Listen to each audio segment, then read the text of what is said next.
Tunia Velan Pack TV, Kuki channel Chipinthei Talkshow SEIMINLAL kay ma SEIMINLAL KIPGEN nabon sabi lem na kahin na ikini na hi chule tuni Talkshow ahi studio am ki bolo hi in chi amuna ki chi hi amun he hila khumini hinsai masang kati es janglin mol a ki chi in chule hi cha hi SATMUNCHON KIPGEN tu chung HSLC exam pachan na hin nei top 11 na hung jao ama to hin ki hawlim na hin nei di wa hi in chule ama hi Eklavia Model Residential School damlom supermay na kaya hi ki paom le zingin nahung pachan na chung ke hon dong kahin ki pa bi bin Pack TV core committee chule producer pa thangin ki pa na kahin sai na ka ki thangat bi bin chule nang jong ki chulai mu na mai na na ma ki hom min thea in sin jong pathini thangwa ome ai le min chu kahin sai ka in na SATMUNCHON KIPGEN ai le SATMUNCHON KIPGEN chu Mio sina hit ning ta se chu 11 top 11 kya hile neo hit boy sia chunang ma chanchin thu family background nu ba chu ina naw za nam za nei ta la hobby chu le chom cha chanchin thu nei sai cái community SATMUNCHON KIPGEN in ka ba min ngam dal KIPGEN ko mi abo KIPGEN in ki ho cha mi ki bin sa ka ni na mi ka ni tu to ai SLM more wa chang ki bin ke tu to ai kum som le ke kamin SATMUNCHON KIPGEN in ka pa min ngam dal KIPGEN in ka no min na wa KIPGEN in sele ki ho cha mi ki bin tu to ai SLM more wa chang ki bin tu pe te ke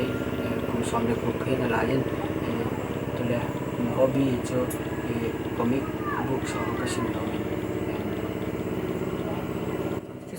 na ai le comic book hoti tai lawa dang kasim si again short stories so kasim kasim nom ka na event time pa sa hobby azam le kasim ka hobby ang nei na thil pata ka ai le asa penin na result hi chi 2020 result HSLC exam result hum ki declare ni ha na min hi top 11 hum zaw tai tia thu na za so what was your nang nalunggela chu do you believe in yourself na kita asna na reaction ito na hiya result ki po nya chu ke suna ka za do chu result chu cha na sa ni chu ka ta san po ta se ni chu fake ka ni se ta gin che ni ma chu media ho na hung pai cha ko na chu result chu unexpected surprise. I was surprised and I was unexpected. The percentage na mo so piti da unexpected hin na unexpected hiya hila so nang expectation si pi na hiya sila game I expect ni 100 percentage to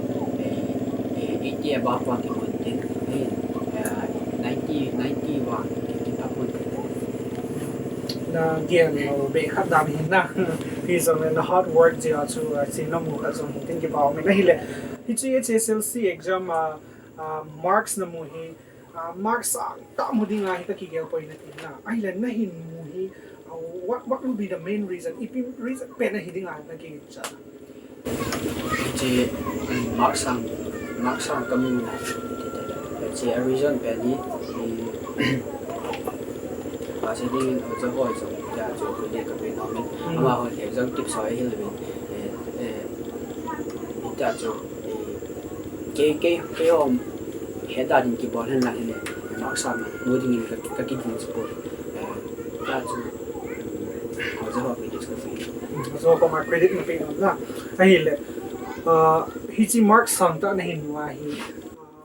what do you feel EP lunggel na yan because it was beyond your expectation ka na himwa so what is your feeling right now ije mark sa kan mo ajo ti se dham ka kita san ti pon ke so ti cho exam ka bol wa ka paper ho lang so ka recheck ji le ti se dham ka handwriting ho lang so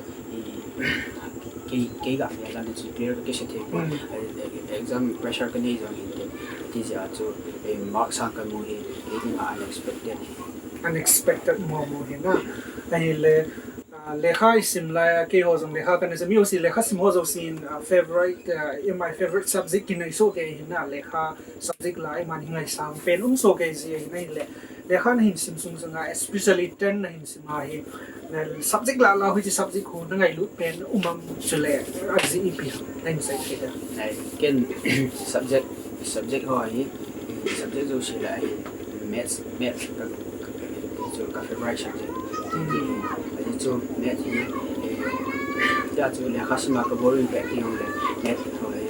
का सॉल्व है का था नहीं free time working होंगे जो जो का सॉल्व होंगे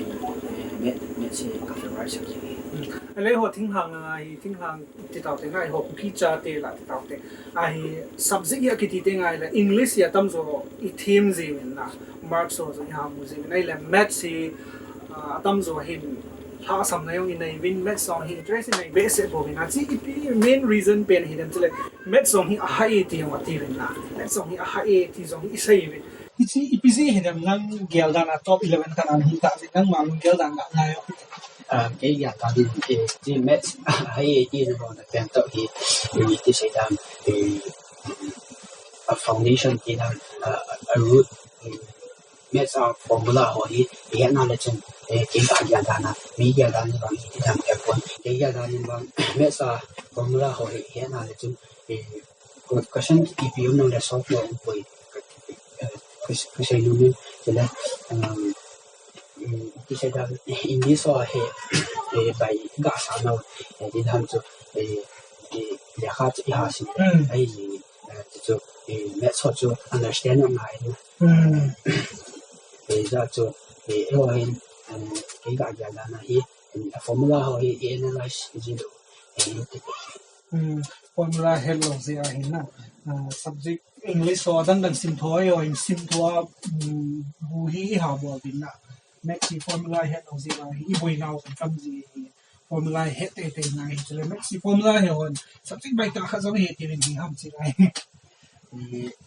cái giờ là như vậy thì mấy subject vào thì abai mo ni tiong kasi no pwede ba scoring subject ka di ba kati dito mấy sa hi formula he le hi jing ke tin awang chung hard work ang hai sa pin formula yang tu khát sẽ hay formula yang tu atamin itu ham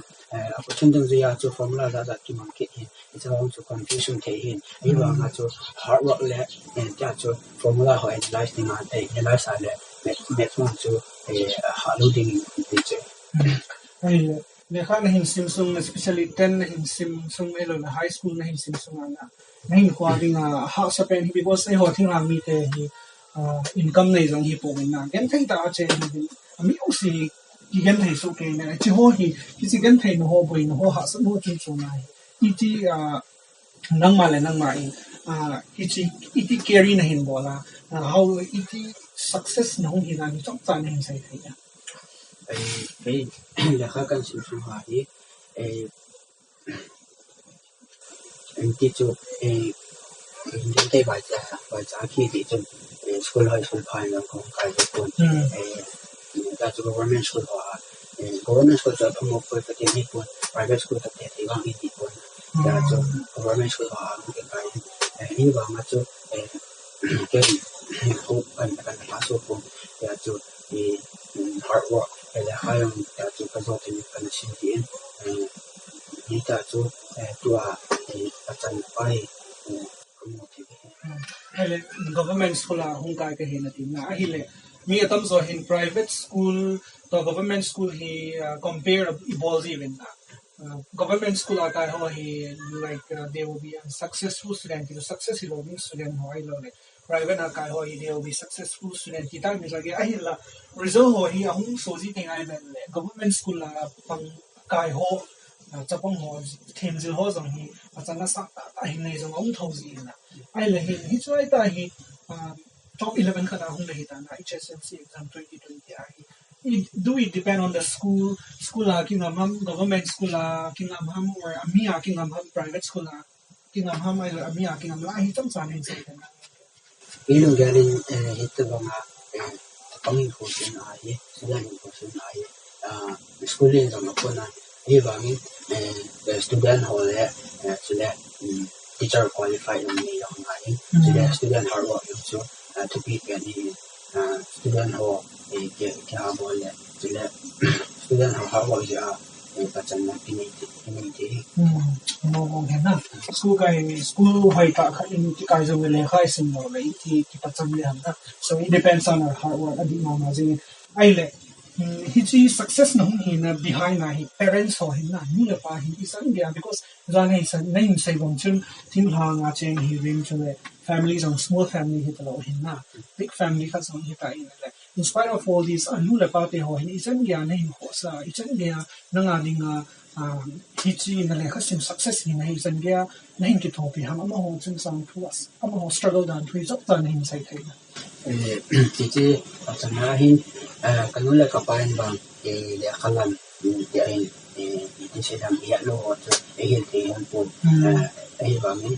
jo residential school au ke je hostel ka un tu amani sudah pai hasa ki long le kade kan mai ho tu ke ma lung tha ka long dingin na no se tu amani ai ne te ka ho ni ke je PG ho din na ke ba lo bin ala kasin na lama itu so de ni tu kanu jong ni ke kan ke din ai no le ta no ba ki tu ba tu bang ma do ke na ho hi ta mu ji ni long ke ni pakin long ka thang ba ni ni je kanu le ka pa hi je lo na hi amani jong ni ro ka ta ni and to in Zai Saibang to top 11 it's not a small place hit a low hinga and some back at it Manipur it's a result so I forget about families of that like some that Nakusun event soon to Tawina he's a person event in the area who are Min and Zai how do people do it and now you become the icon Kanahitan idol Kanahitan society this is a legacy Nakusun event soon society ho yeah if reaction anay bang hindi patangan na hindi Hici pacan na kani pacan na kita tingci pacan na kani na hi pakusun ka rin sang ni ta habang kipati kaya jang lok pi ben kipan kipazin tu di sedam saya tu ko dia si jauh pi ben dia tu tu gak hati zat din kan ya ha hati macam ya isu kan si ni dia pa pi ben lok pi ben mahal kita pi Adi na masagan tayo ito ulit nung isa ay na magawa na ito na lo hitain isang sese labing lang sese nung nakusong na leksyon na sa isa ipapinta kanina hili isi success nung hinang personal la ang lulehan na nang lehahi iti na nasimam like nikalahi lehasin hi kung za nasimam iti lehasim dan chung tang tuwi sok tanhin sa tayo high school pati class 6 so dun chung ya kan asin gitu ayin ji matriculation exam kan pe chung kum chung ya ka asin da sepon hostel lang tin ki pe jin ka le chung tum khat sum ta bang so la ni kha lam da kum ni sum ta bang ta chung ni kha na ko ma tum ni top tum sum ta bang ta le kha chu ya kasi ka chung full concentration kapila ko yung ni bang ay ko describe ko sa mo ita chu normally 4 to 5 hours a day ta chu ya kasi ni iti exam dong wa chu ta chu sumo den da chen kalau dulu dia sih kalau chen sama hati aja ya kasi ni sedang normally aja 4 to 5 hours a day ta chu ya kasi and utilize and lehasim no tasi tinan so leha insim nom lo pe nzi na mi mi zi so tin ho ki ham mo na ho ipi na bo zia nang ma na ki ang bo ting ho ipi strategy na man zi leha sinta hum tasi tin na kan sedang game ele ke ka ke 4G leha ko 4 sa sindi ke tele ni sedang lulu ka na kisim so ke the di pon lulu ma so ta kisim sang lulu ka na ja ho trong ta sim zo le ke he ti so senior học con ở học con này cái gì chân cái nào nông đủ lúc cái nào cho chân để học phần gì cái gì thế cái gì nó avoid nó bảo gì na hi zong hi na lang kana ki ham bola ye long sang as relax hi very like ta isim chum hazwa na hala ki bam hazing ni ki holim na zong as so thim tai nang zong na la ta in ta sana mi so the home in break chong sa la hi te we also see SATMUNCHON KIPGEN to kum 2020 SSLC exam top level na hong to ki holim na chu trong khát nó không ai thì tin là về họ giống xin nó giống cái trò gì nó bị trong trả lại làm thì bị cháy sẽ là không phải tiếng mà tôi kêu gì nữa để cái cái cái là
Avelin na bon chawin lim na kahin na ikinin na hinzo kahin say pangin tukum 2020 HSLC exam top 11 na anuhung golhang SATMUNCHON KIPGEN to ki haulim na chu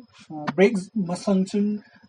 chompi na nay tun break zawin anasi bai ki zingo hitin ale ki haulim na nay pat pai ki zing hitin na ai la tu ai ga het no mo chu hi le coaching class ti tawte na coaching hi min la he zing especially 10 hung sim ting na 9 na ko na la zo min 10 na la zo min ai lo le exam ki pat ko na la zo min na nang in coaching class na hin la am na la lo ham ku chung chang hin sai kai da ken wang ti HSLC exam ading hin specific coaching was kalapon residential school unki in hostel kom even ja chu he wang chun class hours zoting le khun additional time ma chu teacher ho in hil nom no mo exam tips ho hin ti ho chu khabe vele hil jina ben wangin sedam coaching class wang chu holiday ho ting la jong coaching class wang ka chi ji pon wangin ke ma in personal in teaching le kha chom kha kha ti teaching ti sedam ga ki update na din chun le kha ho teaching chom kha kha ka simji in cha chan coaching ho bang kala poi coaching lo wa top 11 an hung thaya le chun bravo ti ni hina this is very much unexpected hina hi le coaching na le chun what do you think top 11 hina held them cái mà gia đình vang top 11 hi api hitante ni ti na cái gel down in vang coaching hoi tan la lesson at least you might be on the top 2-3 be one ti da hi mai the su coaching la la wa hi ti nang ma mai school la depend here 11 lung thai chuna very much piti da ha amazing ti ta ke sang ta kha hin ki pam he jing nahi le piti coaching na la lo sunga school home study lo le school study na nei sunga na dog so ai lo le na dog so chule ai lo le difficulties ai lo le problems na nei ho hi it resolve na balls ya ti kale khasim sunga doubts kani ho hi ke kami na hin mi approach bello teacher ho yong approach bello ke hin je chun ke ma in personal la chu cái mà chăm in cái solve cái gì in chỉ là cái thay lô cũng là cái lối là cái gọi là cái đồng gì in chắc cho cái thay bé solve đầu tiên là chuyện hay về level teacher hỏi person cái bao gì là lối học của nó tốt nữa. But do you use any like electronics, media electronics, teacher phones or nets or surf nó bảo không gì cái thì sẽ làm residential school là chun electronic device lao hệ phone giờ cho media housing cái mang bộ bên ấy vòng chun ở giữa họ chun cái họ understanding là chun khai về lên vòng lẹp họ ấy biết sao gì giờ cho electronic device or personal income mang hi coaching class on lâu chứ về họ phone internet through either the YouTube mà some suggestion đang dùng lâu ama personal ta cái humble là top 11 hung độ cái thì cái đăng ta cái này cái say hàng là cái say chính thay rồi đi chứ tụi bị ta cái này gì chứ it all depends on you and meคุณนักงามเห็นสิส่วนตัวกุมclass 10 sim hon zong ama hi inspiration ai la wa ta na ki bol di skin za vela ero na ka sai kin hin tin ai le hi chi exam 10 exam piding an hu ma hin na ai lo hi chi masanga hin me min kwa hi stress sapang hi zong le han hi zong le ai ho hin stress pressure chu le ai ma own problem hi kin ai ji hin na so hin na nei ding ta sana ma hi le hi chi na stress chu le pressure exam hung di ko na le kha sim ha ding da ni lo le family la ko na pressure mai thai na nang ma personal pressure zong mai thai ai lo la dang ong mai thai so how do you maintain and how do you overcome how do you carry on very likely and come into this position I think hum thai so san hin sai thai cái exam mà sang hin ta family pressure họ vang so be se pon ai ba min chỉ sai ham cái mà personal pressure own pressure cái này ở đây cho ga ga tiếng là Manipur xuống sẽ mi around 30 or 30 to 40,000 उनकी exam hin के बोल है तान ये चाचो स्कूल वायों चो class topper चाचो कहूँ कि जी exam वांग चो कहीं पोन ये चाचो और जो हम कई चुना चो कि ने अपना अन्य उहेन ये चाचो कई चुन और जो हम कि ने अपना बंगा पचन न कने लोले चाचोที่ใช้ทำ pressure กันนี้ที่เขาจะเกี่ยมา pressure เขาจะchallenge สักก็เช่นกันนี้ challenge กันละที่เขาจะเนี่ยค่ะก็สิมากัน overcome very inspiring น่าเห็นเลยมีมินกว่า role model กันนี้สิน่ากินส่งกันนี้มีสิ่งนั้นดีต่อสิ่งนั้นส่งนั้นดีก็ได้สิจังน่า role model คุยทำจุดเลย and why อามาน่าชูสิ่งสิเปียMy role model is my father. Kapahi, as it so, Kapahi, insung gan te hasa e, kehon ke lo e boy, insung gan te hasa given. Ay bangin, keho sunga kinep na ni, jitsun, wasalonga na tong jong le, keho le hasim na ay so na bin, kinep na ni puma, tilebole, dia cho pacan na kimute ding hi ti yong hi ata san te ka ti ja cho ken long ja cho ken na nei puma ja cho na to le pacan na kin ding hi dia ka la ja cho ka pa he ka role model ai le pa hi role model hi ta hi le amai in hi chi result out nia hi huya news si hula azam a reaction ita bang ham nang huya no mam chi story chom da nen sai thai dam kapahin chi result out nia hi ana to na mo na mai he kalung na nga mai hin na to hin korea na to hin ama hin chi result hi koi penin ase ham ba cho he pon hi ba min phone ko la ko na he ni cha he chun ama ho cho cho na cái to le na cái to lo le cha cho cái bo si jing ji hin hi ba ni cái pa le jing ni ma na to na ko ni hong ni in la nga cái ho to cha cho lo hom ding cha cho na ana to na hin da san in lam hin zo ja ipa in father in na to na muna na to anda la hunga the moment when he see you na he saw you ta pa sa hitan na what was his reaction kapa hi ที่เสดเลขาให้ปุ่นจะจะที่เสดที่ achievement นี่อามาหัวเกลงอาจะสามเดือนเสร็จแล้วท่านเนี่ยไอเดียเลยจะที่เสดอามาจะque pawang chun na ke pa na chu it is express thipun ke pawal kin tham min aman he che achievement thelo wanga chu mi he thihon ama ko ma ne unexplained an he phal chen ama dan ki pa the jing ta chu ni se tham ke pa na express khop la min express thelo khop be ta ke pa ai le ga do lo thei zong hi zong na ka bung se na te wa ne cha cha hin na hi tia pachana na hin ya hi lo hi tia nang interview bola hungai lo hi tia mo hin na ho hin what do they think if nang ko mai pi do this are they really inspire him now te ho ne cha cha ho hin kanal teni kanal nu mai ni kan yin man hi ti se dham khát bẹ sẽ hồn buồn na hiện hồn lồi lồi thế mà ni khát nó nu hi cái kindergarten như lại cái nào cái nu là nu hi class 5 sinh bẹ bẹ gì chứ thì sẽ tham advice APO thì hông sẽ bẹ sẽ hồn buồn na cái bà honin but they know that something is happening na thil khat wang so mi ti wang sa hian na mi yang hung jing na ta le kin ho yang ai ga gon pi daw ti chan ma yang ke pa le seriously ma ring also piti da inspiration khat hi ta na mo jong ko uzong hi san ati khat so agel di tan thil khat khat hin in your role model khat le hi ta na hi le to hin your aim in life ha ta ti na aim in life ipi ham so le hi chin na chu spend so ipi ji ha ti aim in life hi min ngày mà đạt được cái hình thì sẽ làm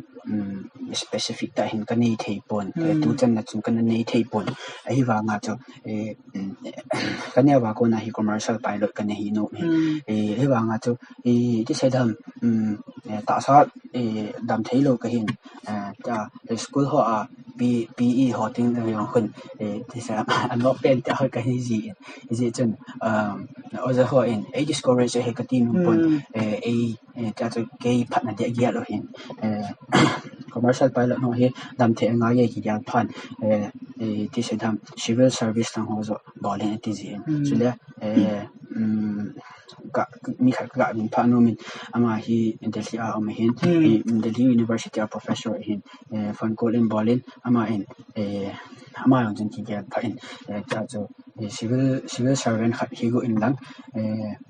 ta banga cái gen the ke mình na nang ta banga gen the ho cái thu pi na society a ding mi bet phat mi bet the khat hi go in che commercial pilot ho chu nang le ni in sunga ding a bok phat chong ding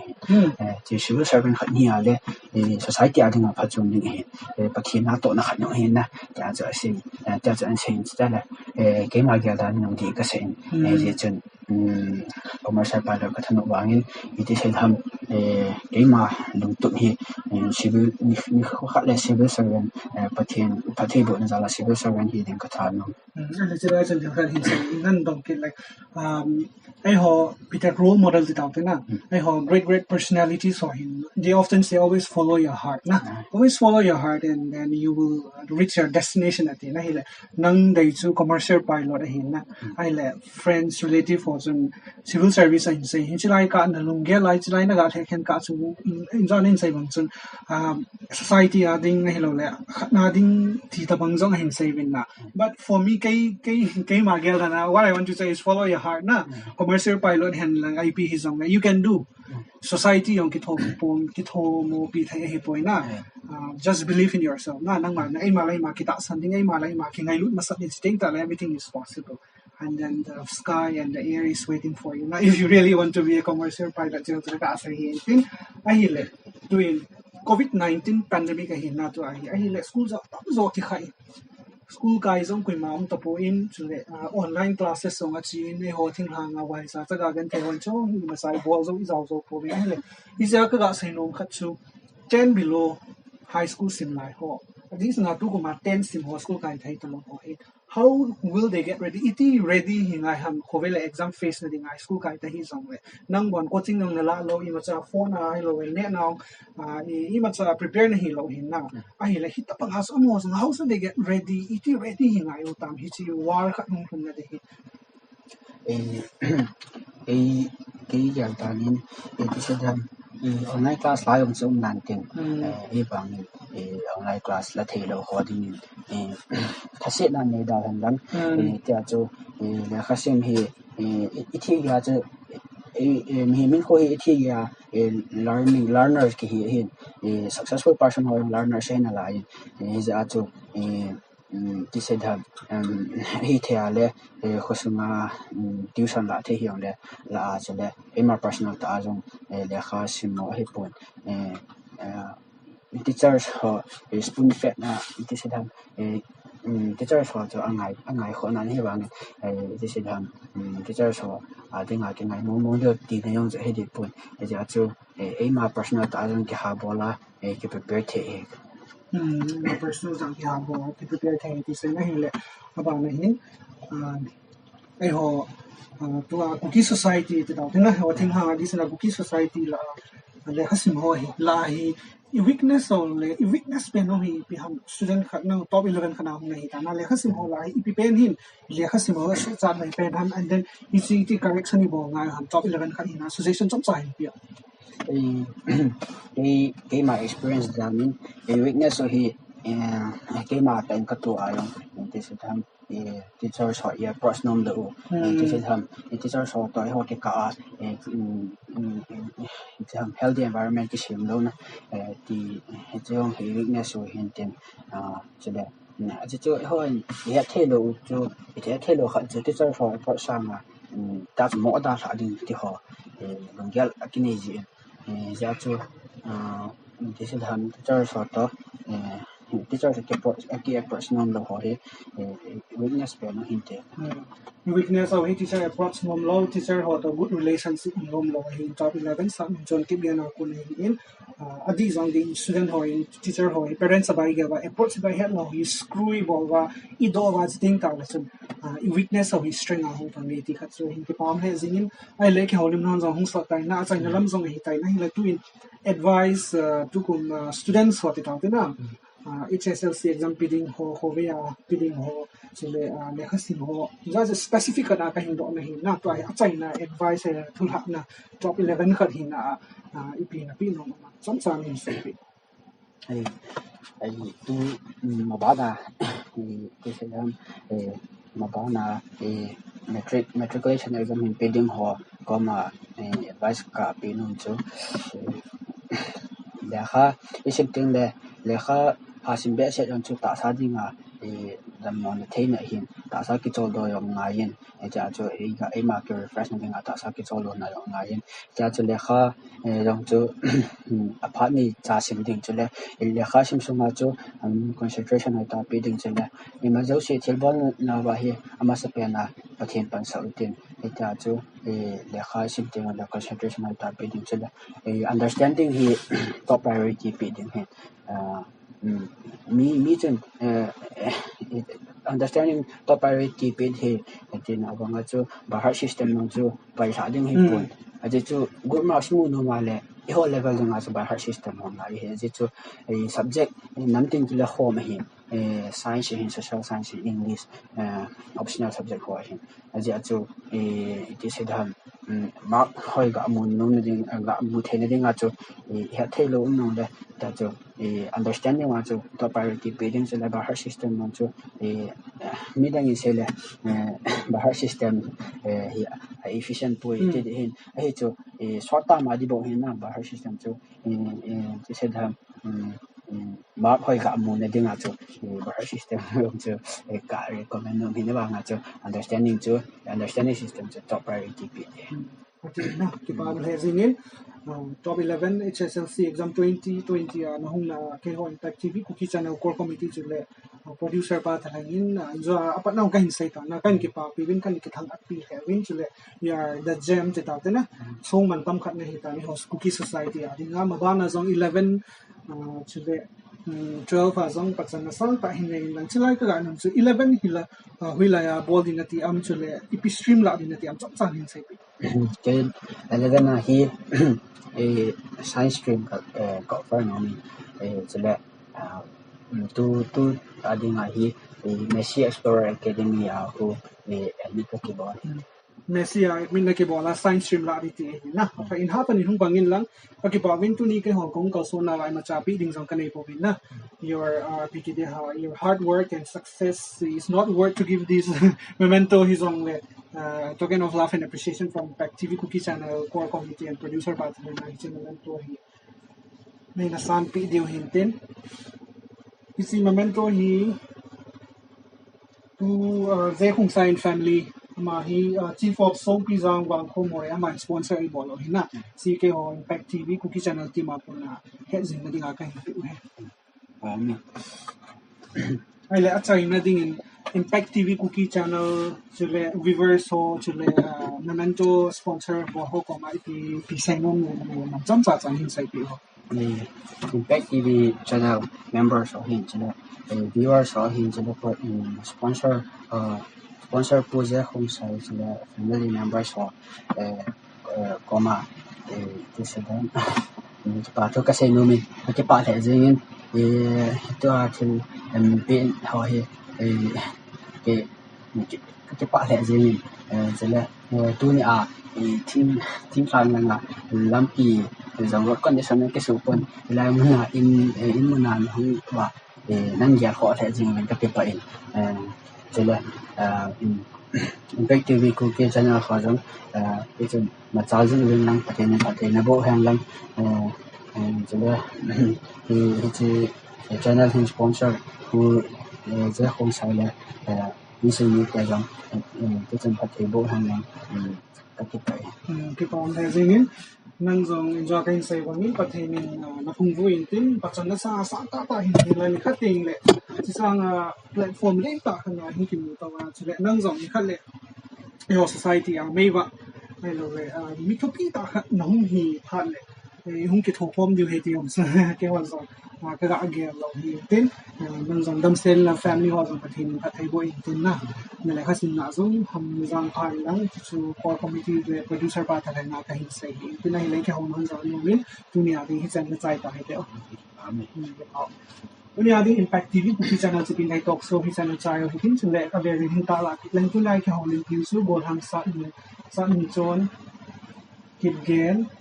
ama hi S Janglin Mall la ko na hi in akai na school mun sa hi la Eclavia Model Residential School ng nom sa parmay na ko na kya hi in ki hawlin na so hi sancho na tayo hi tin chule 2020 SSLC exam top 11 zong hu hi in chule abana class 10 exam hin pi ho zang ha bolai ki bolwa